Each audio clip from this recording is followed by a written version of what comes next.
প্রিয় দিনী ভাই ও বন্ধুরা, আসসালামু আলাইকুম ওয়া রাহমাতুল্লাহ। আজকে আপনাদের সম্মুখে একটি গুরুত্বপূর্ণ আমল সম্পর্কে আলোচনা করব। আপনাদেরকে অনুরোধ করি, দয়া করে ভিডিওটি স্কিপ না করে কথাগুলো শুনবেন, ইনশাআল্লাহ কাজে আসবে।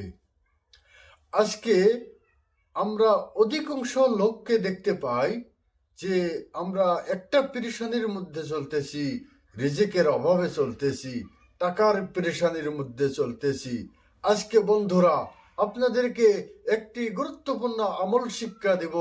এই আমলটি যদি আমরা প্রতিদিন নিয়মিত করতে পারি, আল্লাহ রব্বুল আলামিন আমাদের টাকার অভাবকে দূর করে দিবে, রিজিকের অভাবকে দূর করে দিবে ইনশাআল্লাহ। আমরা কথা না বাড়াইয়া চলো আমরা আমলটি শিখে নেই। যদি কোনো ব্যক্তি ইয়া রাজ্জাকু এই দোয়াটি 300 বার পরে, আর ওয়ারযুকনি ওয়া আনতা খায়রুর রাযিকিন 100 বার আমল করে, ডেইলি পরে, আল্লাহ রব্বুল আলামিন তার অভাবকে দূর করে দিবে, তার পেরেশানিকে দূর করে দিবে, তার সংসারের মধ্যে শান্তি আসবে। আশা করি আমরা সবাই এই দোয়াটি আমল করার জন্য চেষ্টা করব ইনশাআল্লাহ।